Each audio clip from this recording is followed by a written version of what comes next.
Welcome to the channel ATP Mantra. हम बात कर रहे हैं हिंदी भाषा के विकास को लेके। हिंदी यानी कि जो भारत देश की भाषा हिंदी है उसका विकास किस तरह से हुआ। तो आज बात करेंगे हिंदी, जो ये शब्द है हिंदी, तो इसकी जो व्युत्पत्ति है वो कैसे होती है। तो ये हमारा वीडियो नंबर 4 होने वाला है और बात करेंगे अपभ्रंश से किस तरह भाषाओं का विकास हुआ। इस पे जो है हम चर्चा कर चुके हैं कि अपभ्रंश से किस तरह से भाषा का विकास हुआ है। एक बार फिर से थोड़ा सा रिवाइज कर लेंगे, चीज़ों को देखेंगे। हिंदी का विकास क्रम जो चला है वो इस तरह से चला है। पहले संस्कृत, उसके बाद पाली भाषा आई, उसके बाद प्राकृत भाषा आई, उसके बाद अपभ्रंश का दौर चला, फिर अवहट्ट, और उसके बाद हिंदी का कहीं ना कहीं आरंभ काल शुरू हो जाता है। यहाँ से जो है हिंदी अब डेवलप हो चुकी है। तो हमने देखा, जो कहते हैं कि हिंदी की जो जननी है वो एक तरीके से संस्कृत है। यस, तो सभी भारतीय भाषाओं की जननी किसे माना जाता है? संस्कृत को। पहली भाषा ही जो थी वो संस्कृत थी। तो यहाँ तक जो है डिस्कशन हमने किया हुआ था। अच्छा, एक बात और है कि अपभ्रंश, अपभ्रंश से कहीं ना कहीं जो है जो हिंदी है इसका एक तरीके से विकास कहाँ से होता है? अपभ्रंश से होता है। हम कहते हैं कि अपभ्रंश से जो है ये कह सकते हैं कि हिंदी का जो अंकुर फूटा वो अपभ्रंश के दौर में फूटा। इस तरह से प्राकृत अपने आप में अलग भाषा, इसमें जो है महावीर स्वामी के जितने भी उपदेश हैं वो प्राकृत भाषा में मिलते हैं। इसी तरह पाली में आपके गौतम बुद्ध के उपदेश मिलते हैं। संस्कृत, वैदिक और लौकिक संस्कृत है ना, वेद पुराण, तो ये तो ठीक हो गया, ये अलग भाषा अलग भाषा अलग भाषा। लेकिन अपभ्रंश, एक ऐसा दौर आया जिसमें अपभ्रंश हुआ। वाकई अपभ्रंश का मतलब होता है टूटना, या फिर एक तरीके से दूसरी भाषाओं का विकास होना, है ना। भाषा जो अपने आप में चल रही थी उसके बाद वो और अलग अलग कई प्रकारों में टूट गई, तो वहाँ से जो है हिंदी विकसित हुई है। अब अपभ्रंश किस तरह से टूटी, यानी कि अपभ्रंश से जो है अन्य भाषाओं का विकास कैसे हुआ, इस पर एक बार नज़र डाल लेते हैं। देखिए, अपभ्रंश के भी, जैसे कि हमने कहा अपभ्रंश हो गया है ना, उस अपभ्रंश जो लैंग्वेज थी वो भी टूटी। किस तरह? सौरसेनी, अर्धमागधी, मागधी, खस, ब्राह्मण, महाराष्ट्री, तो इस तरीके से वो विभाजित हो गई है। ये सारे के सारे अपभ्रंश ही हैं। ये सारी भाषाएं क्या है? अपभ्रंश की ही हैं। तो देखिए, यहाँ से फिर इस तरह से जो ये भाषाओं का विकास हुआ है आप देख सकते हैं। ठीक है, इसमें बात कर चुके थे हम लोग, तो इसका स्क्रीनशॉट आप ले सकते हैं। ट्रिक, बाकायदा ट्रिक भी हमने की थी कि कैसे याद रखेंगे। हमने कहा कि खुशी से चढ़ी, शोर किया महागधी ने आधे में। खुशी से रिलेट कीजिए खस, है ना, अपभ्रंश के भेद हैं ये। चढ़ी से ब्राह्मण हो गया, शोर से हो गया हमारा सौरसेनी, महा से महाराष्ट्री हो गया, गधी से हमारा हो गया मागधी, और आधे में हम कहेंगे अर्धमागधी। तो इस प्रकार अपभ्रंश जो है 1 2 3 4 5 6 भागों में टूट जाती है। इसके 6 भेद हैं, और यहाँ से ये जो फिर भाषाएं हैं इस तरह से बिहारी, उड़िया, बांग्ला, असमिया, इस तरह से ये बहुत सारी भाषाएं। किस तरह की भाषाएं कह रहा हूँ मैं? ये मैं कह रहा हूँ आधुनिक भारतीय भाषा। ठीक है, हिंदी नहीं कह रहा पर्टिकुलर, आधुनिक भारतीय भाषा। बहुत सारी भाषाएं हैं। देखिए आप, हिंदी ठीक है, ये ऑल गुडी हिंदी है। राजस्थानी, ये भी हिंदी है। राजस्थानी हिंदी की एक उपभाषा है।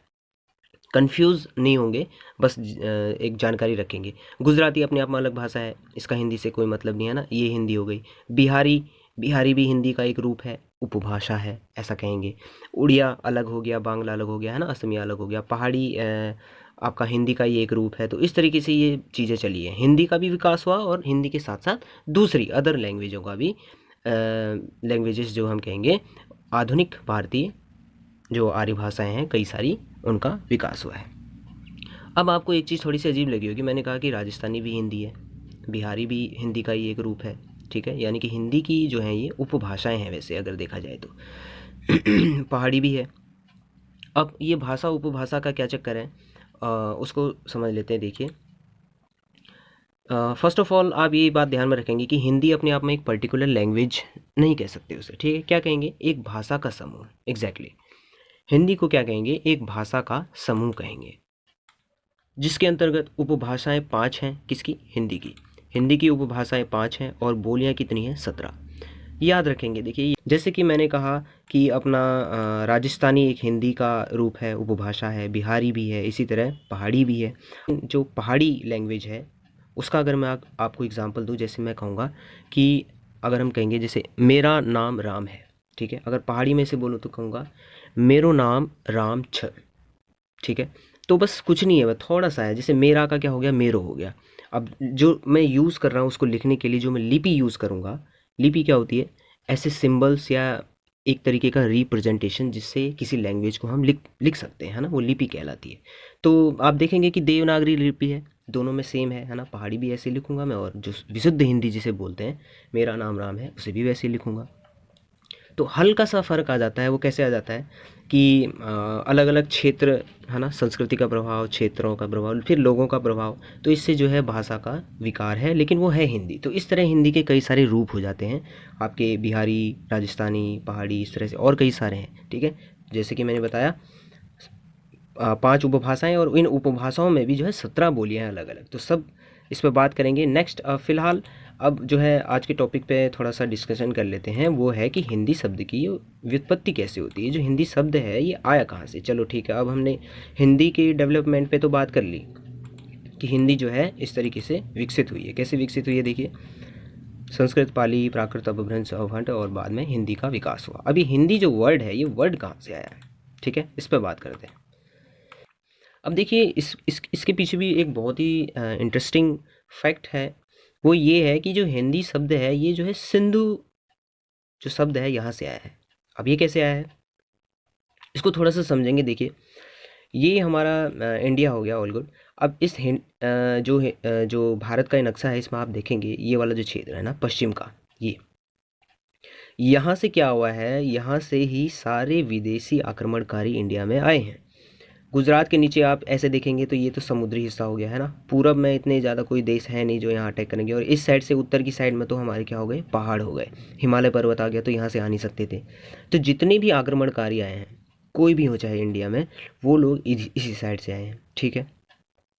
अच्छा, स्टार्टिंग में हमने कहा कि जो हिंदी है ये एक भारोपीय परिवार की भाषा है।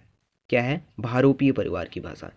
यहाँ पे मैं लिख देता हूँ, भारोपीय, हम कहेंगे भारोपीय। भारोपीय में आप देखेंगे यहाँ पे यूरोप, है ना, यूरोप शब्द आ रहा है।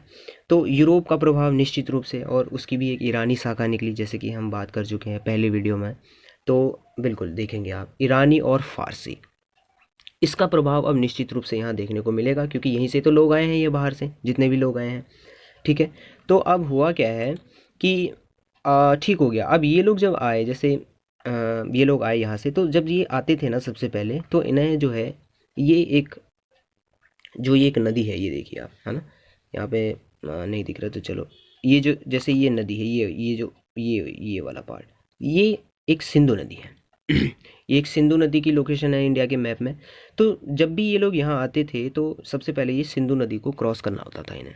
तो तब ये जब ये सिंधु नदी देखते थे, तो ये लोग कहते थे कि चलो अब हम कहाँ आ गए, सिंध के क्षेत्र में आ गए हैं, सिंधु के क्षेत्र में आ गए हैं, ऐसा कहते थे ये।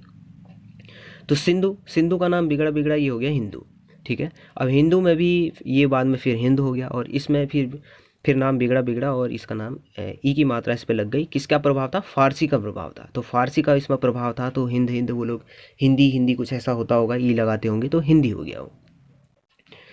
तो जो हिंदी जो ये एक तरीके से उत्पत्ति है, ये वर्ड जो आया है वो कहाँ से आया है? ईरान फारस से हम कह सकते हैं, यहाँ से आया है, ठीक है।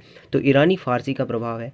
वो लोग क्या कहते थे? सिंधु का देश कहते थे, सिंधु हिंदू बना, और हिंदू से ही हिंदी कहीं ना कहीं विकसित हुई है।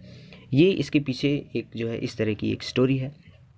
अब यहाँ पर कुछ पॉइंट मेंशन किए हुए, देखिए क्या है कि ईरानी सिंधु को हिंदू कहते थे, ठीक हो गया, है ना। सिंधु नदी थी, लेकिन वो सिंधु को क्या बोलते थे? हिंदू बोलते थे। अब ये लोग बाहर के लोग थे, तो थोड़ा सा इन्होंने चेंज कर दिया था।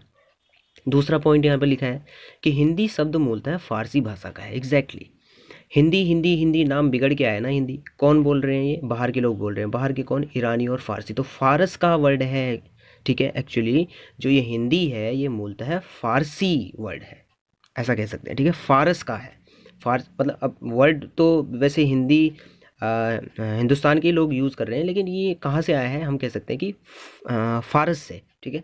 तो मूलतः फारसी का है, हिंदी शब्द मूलतः फारसी का है।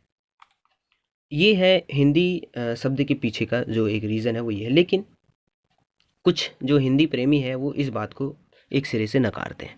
वो कहते हैं कि ऐसा नहीं है। हिंदुस्तान की भाषा है, भारत देश के लोगों की भाषा है, ठीक है। यहीं पैदा हुई तो यहीं जो है लोगों ने इसका नाम भी दिया। तो उनके अकॉर्डिंग क्या है कि जैसे जब हम हिंदू कहते हैं ना, हिंदू, तो हिन, इसमें जो हिन वर्ड है इसका मतलब होता है हनन करने वाला, और दू का मतलब होता है दुष्ट, यानी कि दुष्टों का हरण करने वाला। उन्होंने इस तरीके से रिलेट किया है ये हिंदू वर्ड को। लेकिन वही बात है कि इसके प्रमाण कम और अनुमान अधिक हैं, तो इसलिए ऐसी ऐसी भी बातें हैं। अब हिंदी का मतलब, अब यहाँ पर आप ऐसा नहीं कहेंगे कि हिंदी का मतलब एक लैंग्वेज ही होता है, नहीं। हिंदी का मतलब हिंद देश के निवासी भी है। कैसे? ये देखिए, बिल्कुल सिंधु, है ना, सिंधु ये बोलते थे, सिंधु का देश, सिंधु यानी कि यहाँ के लोग रहने वाले, सिंधु हिंदू, ठीक है।